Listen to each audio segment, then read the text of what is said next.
Guys, for today's video, ay ipapakita ko sa inyo ang ating new succulent. Hindi ko na siya napakita guys nung ina-unbox ko. At ito sila ang lalaki.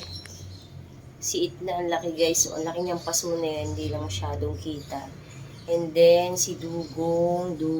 Ilan itong dugong? 1, 2, 3, 4, 5, 6, 7. 7 yung dugong guys. And then yung mga maliliit na ganyan, free na ni seller. Thank you Ma'am Maymay sa inyong free. Ang dami po niyang free.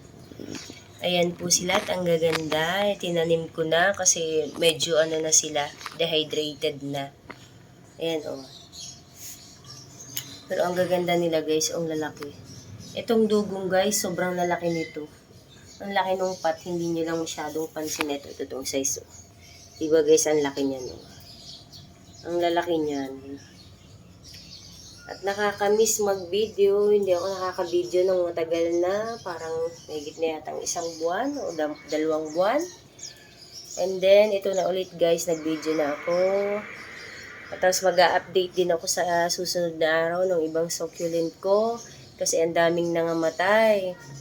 Gawa nung init ulan. Sobrang dami talagang namatay. Kasi hirap talaga sila pagka nagsunod-sunod na ulan. Tapos sunod-sunod na ulan, tapos iinit, sunog.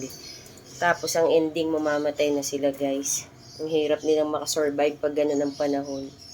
Kaya ang hirap sa mga succulent pagka sobrang ulan, sobrang init. At ito, ang mga bago. Itong ating aabangan kung magiging maganda ba sila dito sa akin at kung lalaki ba sila ng mas malaki pa. So, yun lang guys. Update lang po ako ng aking succulent at medyo matagal nga ako hindi nakapag-video. Ito lang. Bye guys. Thank you for watching.